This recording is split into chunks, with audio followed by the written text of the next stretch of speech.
ದರ್ಶನವು ಕಾಣಿಸಿತು. ಪರಲೋಕದಲ್ಲಿ ಒಂದು ದರ್ಶನ ಯಾರಿಗೆ ಕಾಣಿಸ್ತದೆ? ಒಂದು ಗುರುತು, ಒಂದು ಅಡೆಯಾಳ, ಒಂದು ದರ್ಶನವನ್ನ ಯೋಹಾನಕ್ಕೆ ಕಾಣಿಸಿತ್ತು. ಸೂರ್ಯನನ್ನು ಧರಿಸಿಕೊಂಡಿದ್ದ ಒಬ್ಬ ಸ್ತ್ರೀ ಇದ್ದಳು. ಗಮನಿಸಬೇಕು, ಇದು ದರ್ಶನ. ಹಲ್ಲೆಲೂಯಾ. ಯಾರಿಗೆ ಕಾಣಿಸಿತ್ತು? ಯೋಹಾನಕ್ಕೆ ತೋರಿಸಿಕೊಡುವಂತ ಒಂದು ದರ್ಶನ ಎಂಬುದಾದ ಒಂದು ಮೈಂಡ್ ಇದ್ದು ಇದನ್ನು ಗಮನಿಸಬೇಕು. ಯಾಕೆಂದರೆ ಈ ವಾಕ್ಯಗಳು ಅನೇಕರನ್ನ ಮರಳುಗೊಳಿಸುವಂತ ಕಾರ್ಯ. ಅಲ್ಲಿ ಒಂದು ಸ್ತ್ರೀ ಬರ್ತಾ ಇದ್ದಾಳೆ, ಅಲ್ಲಿ ಆಕೆಗೆ ಒಂದು ಗಂಡು ಮಗು ಹುಟ್ಟುತ್ತದೆ, ಅದು ಪರಲೋಕಕ್ಕೆ ಎತ್ತಲ್ಪಡುತ್ತದೆ. ಅನೇಕರ ತಲೆ ಒಳಗಡೆ ಅದು ಮರಿಯಾಳಂತೂ, ಆ ಗಂಡು ಮಗು ಯೇಸು ಕ್ರಿಸ್ತನಂತೂ ಅವರು ಹೇಳಿಕೊಂಡು ಅನೇಕರ ತಲೆಯಲ್ಲಿ ಆ ರೀತಿಯಾದ ಒಂದು ಕಾರ್ಯಗಳಿದೆ. ನಿಶ್ಚಯವಾಗಲು ಅದಲ್ಲ. ಹಲ್ಲೆಲೂಯಾ. ನಾನು ಸ್ವಲ್ಪ ಹೇಳುವುದನ್ನು ಗಮನಿಸಬೇಕು. ಒಂದು ದರ್ಶನ, ಈಗ ಯೆರೆಮೀಯನಿಗೆ ದೇವರು ಒಂದು ದರ್ಶನ ಕೊಡ್ತಾ ಇದ್ದ. ಕುಂಬಾರ ಮನೆಗೆ ಹೋಗು. ಕುಂಬಾರನು ಏನ್ ಮಾಡ್ತಾ ಇದ್ದಾನೆ?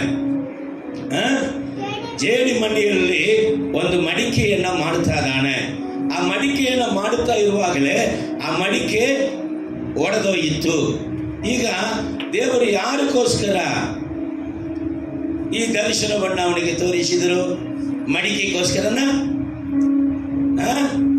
ಮಡಿಕೆಗೋಸ್ಕರ ಅಯ್ಯೋ ಮಡಿಕೆ ಒಡೆದೋಯ್ತೆ ಅಂತ ವೇದನೆ ಪಡುವುದಕ್ಕಾಗಿ ಇಲ್ಲ. ಇಸ್ರಾಯೇಲ್ ಕುಂಬಾರನು ನಾನು, ಜೇಡಿಮಣ್ಣು ಇಸ್ರಾಯೇಲರ ಜನರು. ನಾನು ಅವರನ್ನ ಚೆನ್ನಾಗಿ ರೂಪಿಸ್ತಾ ಇದ್ದಾಗಲೇ ಅವ್ರೇನಾದ್ರು ಒಡೆದೋದ್ರು. ಪುನಃ ಅವ್ರನ್ನ ಏನ್ ಮಾಡ್ತೀನಿ? ನಾನು ಚರ್ಚಿ ರೂಪಿಸಿ ಪುನಃ ನೋಡ್ತಾ ಇದ್ದಾನೆ. ಆ ಕುಂಬಾರನನ್ನು ಒಳ್ಳೆ ಪಾತ್ರವಾಗಿ ಅದನ್ನ ರೂಪಿಸುತ್ತಾನೆ. ಸ್ತೋತ್ರ. ಹಾಗೆಯೇ ಇದು ಒಂದು ಆತ್ಮೀಕ ರೀತಿಯಲ್ಲಿ ಒಂದು ದರ್ಶನ. ರೈಸಲ್ಲ, ಇದನ್ನ ದರ್ಶನ ಎಂಬುದಾಗಿ ನೋಡಿಕೊಂಡು ಇಲ್ಲಿ ಗಮನಿಸಿರಿ. ಓದಮ್ಮ ಕೆಳಗೆ. ಆಕೆಯ ಕಾಲುಗಳ ಕೆಳಗೆ ಚಂದ್ರನಿದ್ದನು. ಮೊದಲಿಂದ ಓದಲ್ಲ. ಸೂರ್ಯನನ್ನು ಧರಿಸಿಕೊಂಡಿದ್ದ. ಸೂರ್ಯನನ್ನ ಆಕೆ ಏನ್ ಮಾಡಿದಾಳೆ? ಧರಿಸಿಕೊಂಡಿದ್ದಾಳೆ. ಆಕೆಯ ಕಾಲುಗಳ ಕೆಳಗೆ ಚಂದ್ರನಿದ್ದನು. ಆಕೆ ಕಾಲುಗಳ ಕೆಳಗೆ ಚಂದ್ರನಿದ್ದನು. ಆಕೆಯ ತಲೆಯ ಮೇಲೆ 12 ನಕ್ಷತ್ರಗಳುಳ್ಳ ಒಂದು ಕಿರೀಟವಿತ್ತು. ಆಕೆ ತಲೆಯ ಮೇಲೆ 12 ನಕ್ಷತ್ರಗಳು ಉಳ್ಳದಂತ ಒಂದು ಕಿರೀಟ ಇತ್ತು ಎಂಬುದಾಗಿ ಒಂದು ದರ್ಶನ. ಈಗ ನಾನು ನಿಮ್ಮನ್ನ ಆದಿಕಾಂಡ ಯೋಸೇಫನ ದರ್ಶನಕ್ಕೆ ಸ್ವಲ್ಪ ಕರ್ಕೊಂಡು ಹೋಗ್ತೀನಿ. ಈ ಸೂರ್ಯನು, ಚಂದ್ರನು, 12 ನಕ್ಷತ್ರಗಳು ಸೂರ್ಯನನ್ನ ಏನ್ ಮಾಡಿದ್ದಾರೆ? ಧರಿಸಿಕೊಂಡಿದ್ದಾರೆ. ಚಂದ್ರನು, 12 ನಕ್ಷತ್ರಗಳು ಎಂಬುದಾದ ಒಂದು ಕಾರ್ಯವನ್ನ ಅವನು ನೋಡ್ತಾ ಇದ್ದಾನೆ. ಆದಿಕಾಂಡ 37ನೇ ಅಧ್ಯಾಯ 9ನೇ ವಾಕ್ಯ 10ನೇ ವಾಕ್ಯದಲ್ಲಿ ಯೋಸೇಫನು ಒಂದು ದರ್ಶನವನ್ನು ಕಾಣ್ತಾನೆ. ನೋಡೋಣ. ಅವನು ಇನ್ನೊಂದು ಕನಸು ಕಂಡು ಅದನ್ನು ತನ್ನ ಅಣ್ಣಂದಿರಿಗೆ ತಿಳಿಸಿದನು. ಅವನು ಅವರಿಗೆ ಇನ್ನೊಂದು ಕನಸು ಕಂಡಿದ್ದೇನೆ. ಅದರಲ್ಲಿ ಸೂರ್ಯನು ಚಂದ್ರನು 11 ನಕ್ಷತ್ರಗಳು ನನಗೆ ಅಡ್ಡ ಬಿದ್ದವು. 11 ನಕ್ಷತ್ರಗಳು ಏನೋ ಗಮನಿಸಬೇಕು. ಸೂರ್ಯನು, ಚಂದ್ರನು, 11 ನಕ್ಷತ್ರಗಳು ನನಗೆ ಅಡ್ಡ ಬಿದ್ದವು ಅಂತ ಒಂದು ದರ್ಶನ. ಮುಂದುವರು ಎಂದು ಹೇಳಿದನು.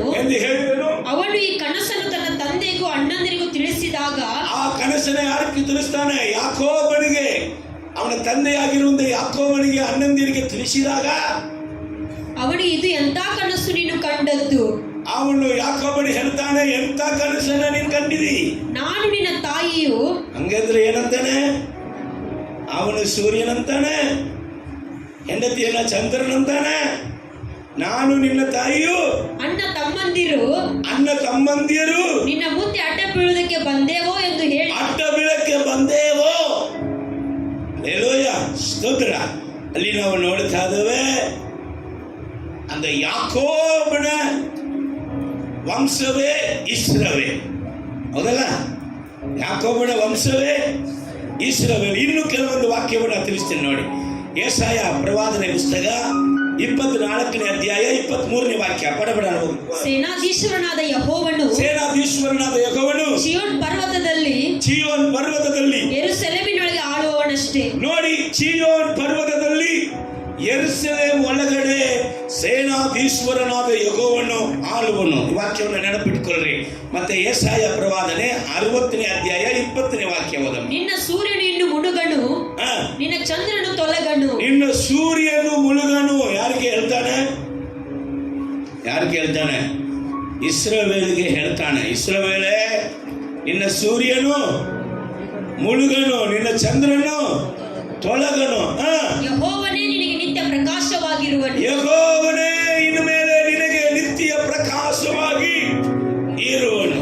ಇಲ್ಲಿ ನಾವು ನೋಡ್ತಾ ಇದೀವಿ, ನಾನು ನೋಡುವಂತ ಸ್ತ್ರೀ ಸೂರ್ಯನನ್ನ ಧರಿಸಿಕೊಂಡಿದ್ದಾಳೆ. ಚಂದ್ರನು ಆಕೆ ಕಾಲು ಕೆಳಗಿದೆ, ಮೇಲ್ಗಡೆ ಏನಿದೆ? 12 ನಕ್ಷತ್ರವಿದೆ. ನಾವು ಇದನ್ನ ಹೇಳ ಬಯಸುತ್ತೇನೆ. ಇದು ಇಸ್ರಾಯೇಲ್ ದೇಶ ಎಂಬುದಾಗಿ ಹೇಳಬಹುದು, ಅದಕ್ಕೆ ಯೆರೂಸಲೇಮ್ ಎಂಬುದಾಗಿ ಹೇಳಬಹುದು, ಅಥವಾ ಚಿಯೋನ್ ಎಂಬುದಾಗಿ ಹೇಳಬಹುದು. ಇನ್ನೊಂದು ವಾಕ್ಯವನ್ನು ಸಹ ನಿಮಗೆ ತೋರಿಸಿಕೊಡುತ್ತೇನೆ. ಗಲಾತ್ಯ ಪತ್ರಿಕೆ 4ನೇ ಅಧ್ಯಾಯ 26ನೇ ವಾಕ್ಯ. ಆದರೆ ಮೇಲಿನ ಯೆರೂಸಲೇಮ್ ಎಂಬವಳು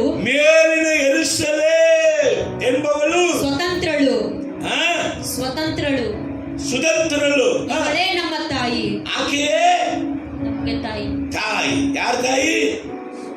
ಎಲ್ಲರಿಗೂ. ಮೇಲಿನ ಯೆರೂಸಲೇಮ್, ಪರಲೋಕದ ಯೆರೂಸಲೇಮ್ ನಮಗೆ ತಾಯಿ. ಹಂಗಂದ್ರೆ ಈ ಸ್ಥಳದಲ್ಲಿ ಹೇಳಲ್ಪಡುವಂತ, ತೋರಿಸಲ್ಪಡುವಂತ ಒಂದು ಸ್ತ್ರೀ, ಒಂದು ಪಟ್ಟಣ ಇಸ್ರಾಯೇಲ್ ದೇಶ ಎಂಬುದಾಗಿ ಹೇಳಬಹುದು.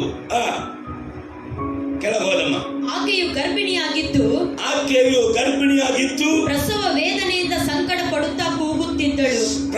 ಪ್ರಸವ ವೇದನೆಯಿಂದ ಸಂಕಟ ಪಡುತ್ತಾ ಕೂಗುತ್ತಿದ್ದಳು. ಪರಲೋಕದಲ್ಲಿ ಮತ್ತೊಂದು ಲಕ್ಷಣವು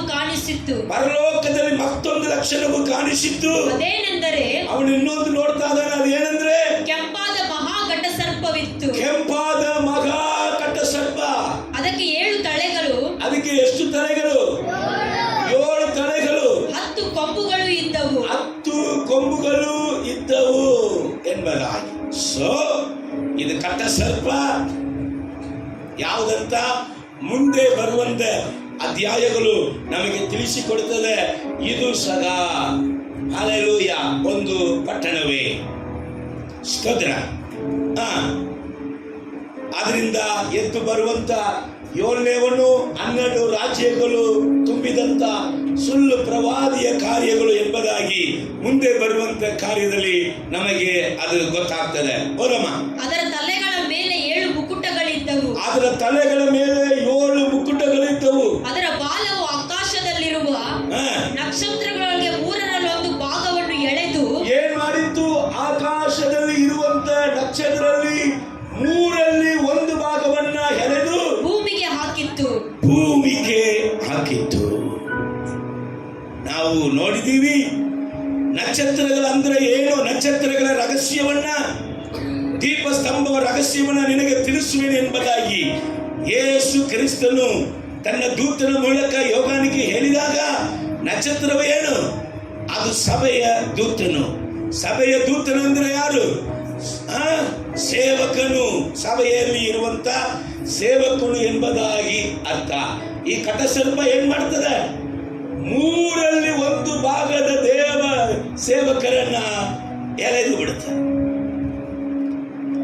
ಸ್ತೋತ್ರ.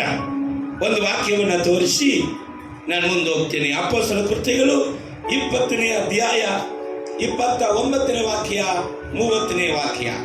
ನಾನು ಹೋದ ಮೇಲೆ ಅವನು ಪೌಲ್ ಪಾಸ್ಟರ್ ಹೇಳ್ತಾನೆ, ಆ ದೊಡ್ಡ ಗುಂಪಿಗೆ, ಅನೇಕ ಪಾಸ್ಟರ್ಗಳು ಇರುವಂತ ಟೀಮಿಗೆ ಹೇಳ್ತಾನೆ. ಎಲ್ಲ ಸಭೆಯ ಪಾಸ್ಟರ್ಗಳಲ್ಲಿ ಇದಾವ್ರೆ. ಇಡೀ ಜಗತ್ತಲ್ಲಿ 3/4 ಭಾಗ ಸಭೆಯನ್ನು ಎಬ್ಬಿಸಿ ಸೇವಕರನ್ನ ಎಬ್ಬಿಸಿದವನು. ಆ ಸೇವಕರು ಎಲ್ಲರೂ ಒಂದು ಮುಖ್ಯಸ್ಥರು ಅಲ್ಲಿ ಕೂತಿರುವಾಗ ಅಲ್ಲಿ ಪೌಲನ್ನು ಹೇಳ್ತಾ ಇದ್ದಾನೆ, ನಾನು ಹೋದ ಮೇಲೆ ಕ್ರೂರವಾದ ಕುರಿವೇಷ ಹಾಕಿಕೊಂಡಂತ ತೋಳಗಳು ನಿಮ್ಮೊಳಗಡೆ ಬರುವವೆಂದು ನಾನು ಬಲ್ಲೆನು. ನಿಮ್ಮ ಒಳಗಡೆ ಬರುತ್ತದೆ ಎಂಬುದಾಗಿ ನಾನು ಬಲ್ಲೆನು. ಅವು ಹಿಂಡನ್ನು ಕಡಿಕರಿಸುವ ಕನಿಕರಿಸುವುದಿಲ್ಲ. ಅದು ಹಿಟ್ಟನ್ನ ಕನಿಕರಿಸುವುದಿಲ್ಲ. ಇದಲ್ಲದೆ ನಿಮ್ಮಲ್ಲಿಯೂ ಕೆಲವರು ನಿಮ್ಮಲ್ಲಿಯೂ ನನ್ನ ಸಂಗಡ ಇರುವಂತವರಾಗಿರುವಂತ ಪೌಲನ ಸಂಗಡ ನಕ್ಷತ್ರಗಳಾಗೆ ಪ್ರಜ್ವಲಿಸುವಂತ ನಿಮ್ಮಲ್ಲಿಯೂ ಸಹ ಎದ್ದು ವ್ಯತ್ಯಾಸ ಬೋಧನೆಗಳನ್ನು ಮಾಡಿ, ಕೆಲವರು ಎದ್ದು ವ್ಯತ್ಯಾಸವಾದ ಬೋಧನೆಗಳನ್ನ ಮಾಡಿ ಯೇಸುವಿನ ಶಿಷ್ಯರನ್ನು ತಮ್ಮ ಹಿಂದೆ ಎಳ್ಕೊಳ್ಳುವರು. ತಮ್ಮ ಹಿಂದೆ ಸುಳ್ಳು ಬೋಧನೆಗೆ ಎಳಕೊಳ್ಳು. ಮುಂದುವರೆದು ಹೆರುತ್ತಿದ್ದ ಸ್ತ್ರೀಯು ಹೆತ್ತ ಕೂಡಲೇ ಆಕೆಯ ಮಗುವನ್ನು ನುಂಗಬಿಡಬೇಕೆಂದು ಎಂಬುದಾಗಿ ಆ ಘಟಸರ್ಪವು ಅಲ್ಲೇ ಕಾದುಕೊಂಡಿತ್ತು. ಆಕೆ ಜನಾಂಗಗಳನ್ನು ಕಬ್ಬಿಣದ ಕೋಲಿನಿಂದ ಆಳಬೇಕಾದ ಒಂದು ಗಂಡು ಮಗುವನ್ನು ಹೆತ್ತಳು. ಜನಾಂಗಗಳನ್ನ ಕಬ್ಬಿಣದ ಕೋಲಿಂದ ಆಳಬೇಕಾಗಿರುವಂತ ಒಂದು ಗಂಡು ಮಗುವನ್ನ ಎತ್ತಳು. ಸ್ವಲ್ಪ ಒಂದು ವಾಕ್ಯ ತೋರಿಸಿಕೊಡ್ತೇನೆ.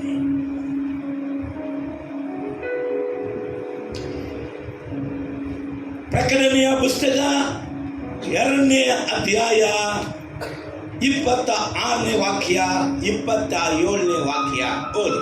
ಯಾವನು ಜಯಶಾಲಿಯಾಗಿದ್ದು, ಯಾರು ಚೆನ್ನಾಗಿ ಕಲಿಸಬೇಕು, ಆ ಕಬ್ಬಿಣದ ಕೋಲಿಂದ ಆಳುವವನು ಯಾರೆಂಬುದಾಗಿ ಗೊತ್ತಾಗ್ಬೇಕು ನಿಮಗೆ. ಹಲ್ಲೆಲೂಯಾ, ಸ್ವಲ್ಪ ಹಲ್ಲೆಲೂಯಾ ಹೇಳ್ರಿ. ಸ್ತೋತ್ರ. ಯಾವನು ಜಯಶಾಲಿಯಾಗಿದ್ದು ನನಗೆ ಮೆಚ್ಚುಗೆಯಾದ ಕೃತ್ಯಗಳನ್ನು ಕಡೆಯವರೆಗೂ ಕಡೆಯ ತನಕ ನಡೆಸುತ್ತಾನೋ, ಅವನಿಗೆ ನಾನು ನನ್ನ ತಂದೆಯಿಂದ ಹೊಂದಿದಂತ ಅಧಿಕಾರದಂತೆ ಜನಾಂಗಗಳ ಮೇಲೆ ಅಧಿಕಾರವನ್ನು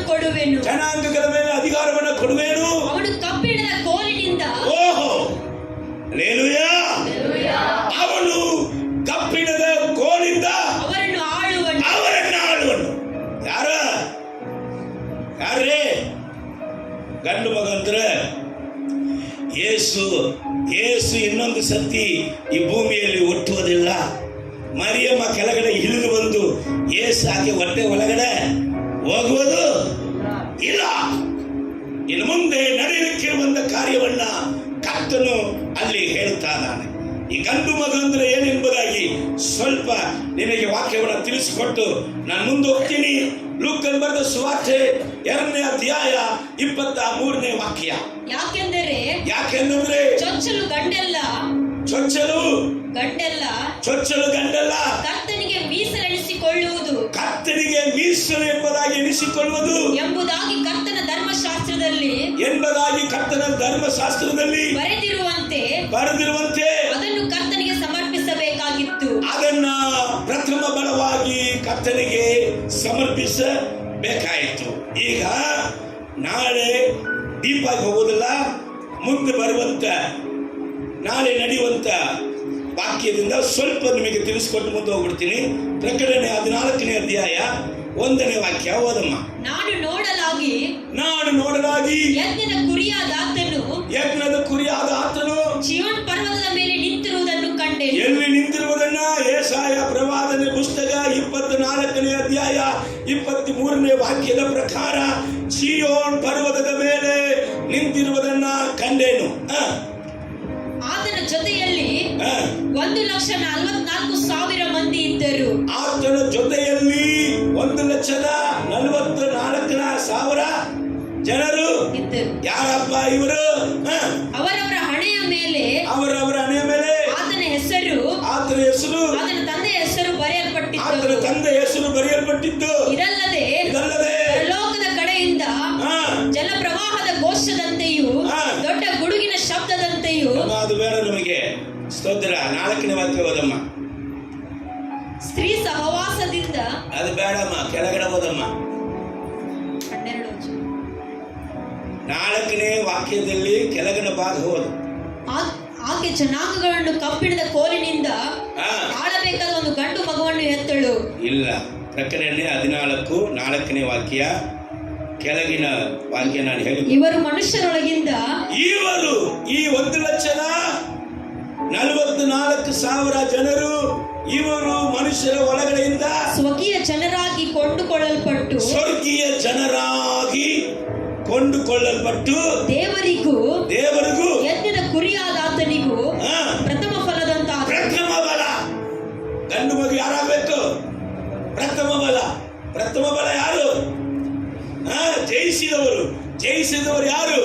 ಕಬ್ಬಣದಿಂದ ದೇವರ ತಂದೆಯಾದ ದೇವರ ಬಳಿಯಲ್ಲಿ ಯೇಸು ಕ್ರಿಸ್ತನ ಅಧಿಕಾರ ಹೊಂದಿದ ಹಾಗೆ ಜಾತಿಗಳ ಮೇಲೆ ಅಧಿಕಾರ ಹೊಂದುವವರು ಎಂಬುದಾಗಿ 5ನೇ ವಾಕ್ಯ. ಓದಮ್ಮ.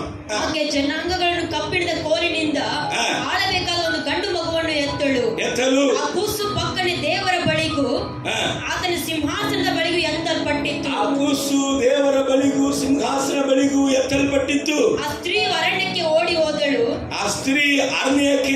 ಹೋದಳು. ಅಲ್ಲಿ ಆಕೆಗೆ 1260 ದಿನಗಳವರೆಗೆ 1260 ದಿನ ಅಂದರೆ ಹೆಚ್ಚು ಕಡಿಮೆ 3.5 ವರ್ಷ.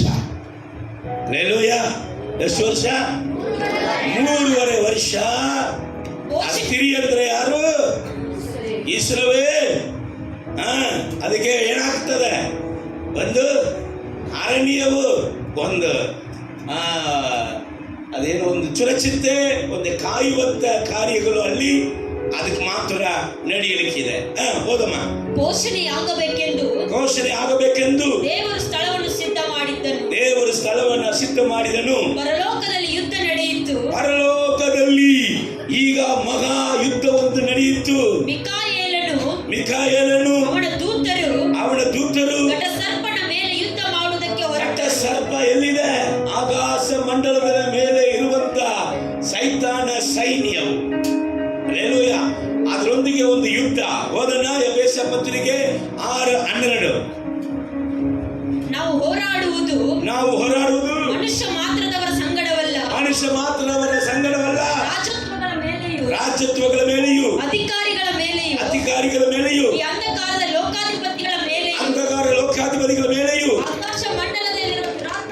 ಆಕಾಶ ಮಂಡಲದಲ್ಲಿ ಇರುವಂತ ದುರಾತ್ಮನ ಸೇನೆಗಳ ಮೇಲೆಯೂ ನಾವು ಹೋರಾಡಿಗರಾಗಿದ್ದೇವೆ.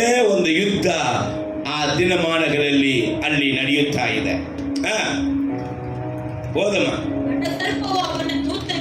ಘಟಸರ್ಪವು ಅವನ ದೂತರು ಯುದ್ಧ ಮಾಡಿ ಸ್ವತ್ತು ಹೋದರು. ಯಾರ ಮುಂದೆ? ಮಿಕಾಯೇಲ್ ದೂತನ ಮುಂದೆ. ಘಟಸರ್ಪವು ಅವನ ಇಲ್ಲಿ ತನಕ ಇವತ್ತು ನಾವು ದಿನ ಎಲ್ಲ ಪ್ರಾರ್ಥನೆಯಲ್ಲಿ ಏನ್ ಮಾಡ್ತಾ ಇದ್ದೀವಿ? 5 ವಿಧವಾದ ಹೋರಾಟ ನಮಗೆ ಉಂಟು. ಮಾಂಸದೊಂದಿಗೆ, ರಕ್ತದೊಂದಿಗೆ, ದುರೈತನದೊಂದಿಗೆ, ಅಧಿಕಾರದೊಂದಿಗೆ, ಅಂಧಕಾರ ಶಕ್ತಿಗಳೊಂದಿಗೆ, ಆಕಾಶ ಮಂಡಲದಲ್ಲಿ ಹೋರಾಡುವಂತ ದುರಾತ್ಮನ ಸೇನೆಗಳೊಂದಿಗೆ ನಮಗೆ ಹೋರಾಟ ಉಂಟು ಎಂಬುದಾಗಿ ನಾವು ಪ್ರಾರ್ಥಿಸ್ತಾ ಇದ್ದೇವೆ. ಒಂದು ದಿನ ಇದು ಆಕಾಶ ಮಂಡಲದಿಂದ ಅದರ ಸ್ಥಳಗಳು ಗಾಳಿ ಮಾಡಿ ಏನಾಗ್ತದೆ? ಅದನ್ನ ಕೆಳಗಡೆ ಬೀಳಿಸುತ್ತಾರೆ. ಮತ್ತು ಪರಲೋಕದೊಳಗೆ ಅವರಿಗೆ ಸ್ಥಾನವು ತಪ್ಪಿ ಹೋಯಿತು. ಪರಲೋಕದ ಒಳಗಡೆ ಅವರಿಗೆ ಸ್ಥಾನವು ತಪ್ಪಿ ಹೋಯಿತು. ಭೂಲೋಕದವರನ್ನೆಲ್ಲ ಮರಳುಗೊಳಿಸುವ ಆ ಮಹಾ ಘಟಸರ್ಪವನ್ನು, ಅಂದರೆ ಪಿಶಾಚನೆಂತಲೂ ಸೈತಾನನೆಂತಲೂ ಹೆಸರುಳ್ಳ ಪುರಾತನ ಸರ್ಪವು ತಪ್ಪಲ್ಪಟ್ಟು ಭೂಮಿಗೆ ಬಿತ್ತನು. ಇಲ್ಲಿ ತನಕ ನಾನು ವಿವರ ಹೇಳ್ಬಿಟ್ಟೆ, ಆದರೆ ವಿಡಿಯೋ ಹೇಗಿರ್ತದೆ? ವಾಕ್ಯದಲ್ಲಿ ಇದ್ದಂಗನೆ ಇರ್ತದೆ. ಆ ಸ್ತ್ರೀ ಒಂದು ಪಟ್ಟಣ, ಇಸ್ರಾಯೇಲ್ ಪಟ್ಟಣ, ಮಗು, ಅದು ಜಯಿಸಿದಂಥವರು ಎಂಬುದಾಗಿ ನಾವು ನೋಡಿದ್ದೀವಿ. ಆದರೆ ವಿಡಿಯೋ ಹೇಗಿರ್ತದೆ? ಇಲ್ಲಿ ಹೇಗಿದೆಯೋ ಹಂಗೆ ಇರ್ತದೆ. ಒಂದು ಅರ್ಧ ಭಾಗ ವಿಡಿಯೋ ನೋಡ್ರಿ, ಆ ನಂತರ ನಾವು ಮುಂದೆ ವಾಕ್ಯಗಳನ್ನ ಓದಿ ಮುಗಿಸೋಣ. ಪರಲೋಕದಲ್ಲಿ ಒಂದು ಮಹಾಲಕ್ಷಣವು ಕಾಣಿಸಿತು. ಅದೇನೆಂದರೆ, ಸೂರ್ಯನನ್ನು ಧರಿಸಿಕೊಂಡಿದ್ದ ಒಬ್ಬ ಸ್ತ್ರೀ ಇದ್ದಳು. ಆಕೆಯ ಕಾಲುಗಳ ಕೆಳಗೆ ಚಂದ್ರನಿದ್ದನು. ಆಕೆಯ ತಲೆಯ ಮೇಲೆ 12 ನಕ್ಷತ್ರಗಳುಳ್ಳ ಒಂದು ಕಿರೀಟವಿತ್ತು. ಆಕೆಯು ಗರ್ಭಿಣಿಯಾಗಿದ್ದು ಪ್ರಸವ ವೇದನೆಯಿಂದ ಸಂಕಟ ಪಡುತ್ತಾ ಕೂಗುತ್ತಿದ್ದಳು. ಪರಲೋಕದಲ್ಲಿ ಮತ್ತೊಂದು ಲಕ್ಷಣವು ಕಾಣಿಸಿತು. ಅದೇನೆಂದರೆ ಕೆಂಪಾದ ಮಹಾಘಟ ಸರ್ಪವಿತ್ತು. ಅದಕ್ಕೆ 7 ತಲೆಗಳು 10 ಕೊಂಬುಗಳು ಇದ್ದವು. ಅದರ ತಲೆಗಳ ಮೇಲೆ 7 ಮುಸುಟಗಳಿದ್ದವು. ಅದರ ಬಾಲವು ಆಕಾಶದಲ್ಲಿರುವ ನಕ್ಷತ್ರಗಳೊಳಗೆ 1/3 ಭಾಗವನ್ನು ಎಳೆದು ಭೂಮಿಗೆ ಹಾಕಿತು. ಹೆರುತ್ತಿದ್ದ ಆ ಸ್ತ್ರೀಯು ಹೆತ್ತ ಕೂಡಲೇ ಆಕೆಯ ಮಗುವನ್ನು ನುಂಗಿಬಿಡಬೇಕೆಂದು ಆ ಘಟಸರ್ಪವು ಅಲ್ಲೇ ಕಾದುಕೊಂಡಿತು. ಆಕೆ ಜನಾಂಗಗಳನ್ನು ಕಬ್ಬಿಣದ ಕೋಲಿನಿಂದ ಆಳಬೇಕಾದ ಒಂದು ಗಂಡು ಮಗುವನ್ನು ಹೆತ್ತಳು. ಆ ಕೂಸು ಹಕ್ಕನೆ ದೇವರ ಬಳಿಗೂ ಆತನ ಸಿಂಹಾಸನದ ಬಳಿಗೂ ಎತ್ತಲ್ಪಟ್ಟಿತು. ಆ ಸ್ತ್ರೀಯು ಅರಣ್ಯಕ್ಕೆ ಓಡಿ ಹೋದಳು.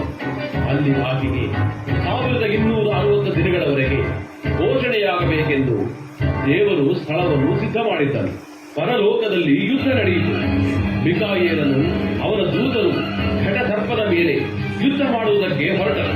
ಘಟಸರ್ಪನು ಅವನ ದೂತರು ಯುದ್ಧ ಮಾಡಿ ಸೋತು ಹೋದರು ಮತ್ತು ಪರಲೋಕದೊಳಗೆ ಅವರಿಗೆ ಸ್ಥಾನವು ತಪ್ಪಿ ಹೋಯಿತು.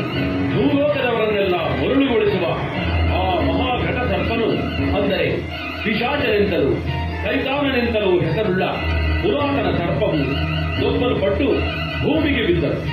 ಅವನ ದೂತರು ಅವನೊಂದಿಗೆ ದೊಬ್ಬಲ್ಪಟ್ಟರು. ಆಗ ಪರಲೋಕದಲ್ಲಿ ಮಹಾಶಬ್ದವನ್ನು ಕೇಳಿದರು.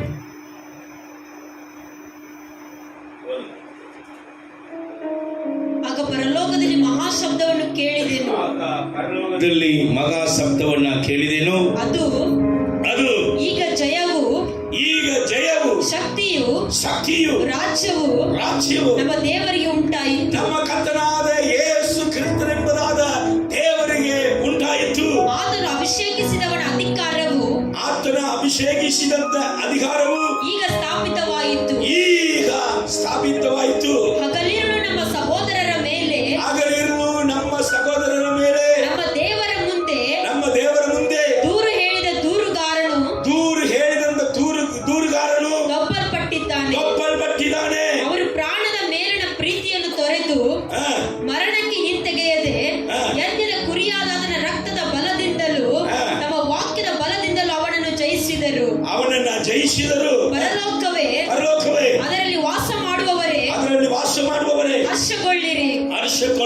ಭೂಮಿಯೇ ಸಮುದ್ರವೇ ನಿಮ್ಮ ದುರ್ಗತಿಯನ್ನು ಏನು ಹೇಳಲಿ? ನಿಮ್ಮ ದುರ್ಗತಿಯನ್ನ ಭೂಮಿಯಲ್ಲಿ ಇರುವವರೇ, ಸಮುದ್ರವೇ, ಇನ್ನು ಲೋಕದಲ್ಲಿ ಇರುವವರೇ, ರಕ್ಷಣೆಯ ವಸ್ತ್ರವನ್ನ ಕಳೆದುಕೊಂಡು ಕೈ ಬಿಡಲ್ಪಟ್ಟವರೇ, ನಿಮ್ಮ ದುರ್ಗತಿಯನ್ನ ಏನು ಹೇಳಲಿ? ಸೈತಾನನು ತನಗಿರುವ ಕಾಲವು ಸ್ವಲ್ಪವೆಂದು ತಿಳಿದು ಸ್ವಲ್ಪ ಎಂಬುದಾಗಿ ತಿಳಿದು ಮಹಾ ರೌದ್ರ ಉಳ್ಳವನಾಗಿ ನಿಮ್ಮ ಕಡೆಗೆ ಇಳಿದು ಬಂದಿದ್ದಾನೆ ಎಂಬುದಾಗಿ ಹೇಳಿತ್ತು. ಘಟಸರ್ಪವು ದೊಬ್ಬಲ್ಪಟ್ಟು ಭೂಮಿಗೆ ಬಿದ್ದಿರುವುದನ್ನು ಕಂಡು ಗಂಡು ಮಗುವನ್ನು ಹೆತ್ತ ಸ್ತ್ರೀಯನ್ನು ಹಿಂಸಿಸುವುದಕ್ಕಾಗಿ ಅಟ್ಟಿಸಿಕೊಂಡು ಹೋದನು. ಆ ಸ್ತ್ರೀಯು ಅರಣ್ಯದಲ್ಲಿದ್ದ ತನ್ನ ಸ್ಥಳಕ್ಕೆ ಹಾರಿ ಹೋಗುವುದಕ್ಕಾಗಿ ಆಕೆಗೆ ದೊಡ್ಡ ಗರುಡ ಪಕ್ಷಿಯು 2 ರೆಕ್ಕೆಗಳು ಕೊಡಲ್ಪಟ್ಟವು. ಆಕೆಗೆ 2 ರೆಕ್ಕೆಗಳು ಕೊಡಲ್ಪಟ್ಟಿತ್ತು. ಅಲ್ಲಿ ಒಂದು ಕಾಲ, 2 ಕಾಲ, ಒಂದು ಕಾಲ, 2 ಕಾಲ, ಅರ್ಧ ಕಾಲ ಸರ್ಪನ ಮುಖಕ್ಕೆ ಮರೆಯಾಗಿ ಪೋಷಣೆ ಹೊಂದುತ್ತಾಳೆ.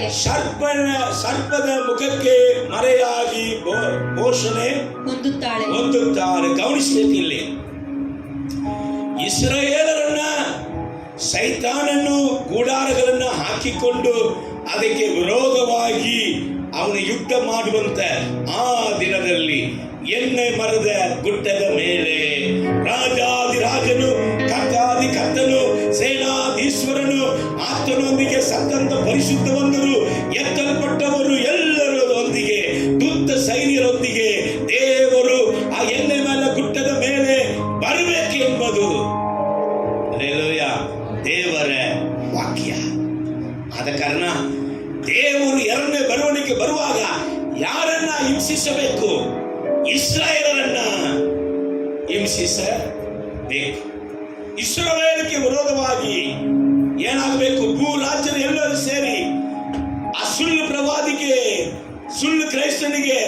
ಕ್ರೈಸ್ತ ವಿರೋಧಿಗೆ ಶಕ್ತಿಯನ್ನು ಕೊಟ್ಟು ಇಸ್ರಾಯೇಲಕ್ಕೆ ವಿರೋಧವಾಗಿ ಎದ್ದು ಬರುವಾಗಲೇ ದೇವರು ಬರಬೇಕು ಅನ್ನುವಂಥದ್ದು ಪ್ರವಾದಿಗಳ ಮಾತು.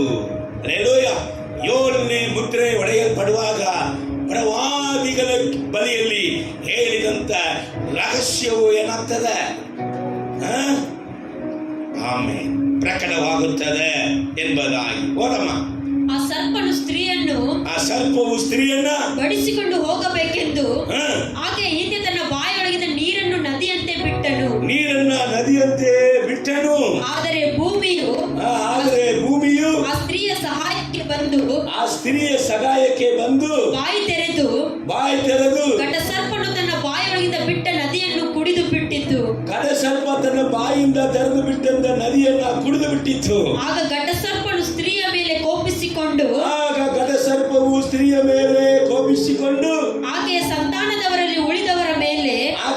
ಸಂತಾನದವರಲ್ಲಿ ಮೊದಲು ಓದಿದಿವಲ್ಲ, ಗಂಡು ಮಗನ್ನ ಎತ್ತಿದಿರಂತ. ಈಗ ಏನಂತದ?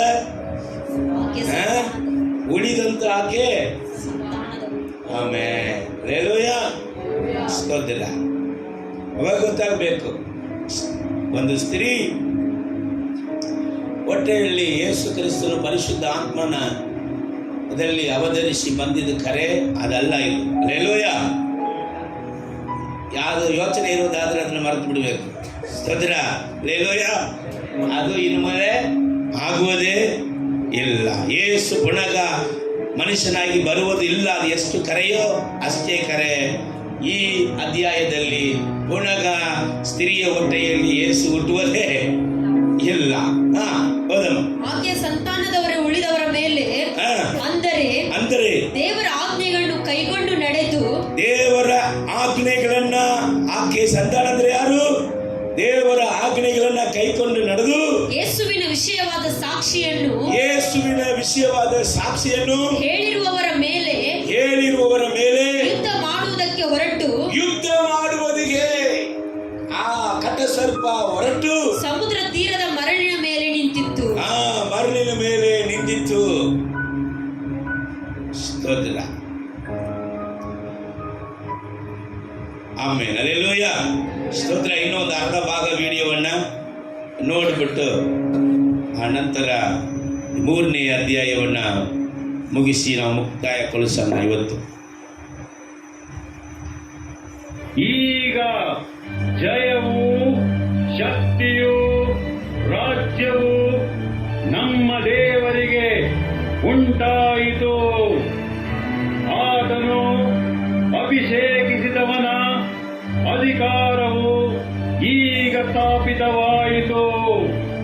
ಹಗಲಿರುಳು ನಮ್ಮ ಸಹೋದರರ ಮೇಲೆ ನಮ್ಮ ದೇವರ ಮುಂದೆ ದೂರು ಹೇಳಿದ ದೂರುಗಾರನು ತಪ್ಪಲ್ಪಟ್ಟಿದ್ದಾನೆ.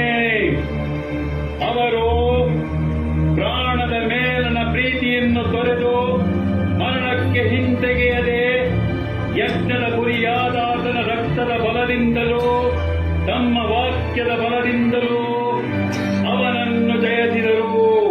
ಪರಲೋಕವೇ, ಅದರಲ್ಲಿ ವಾಸ ಮಾಡುವವರೇ, ಹರ್ಷಗೊಳ್ಳಿರಿ. ಭೂಮಿಯೇ, ಸಮುದ್ರವೇ,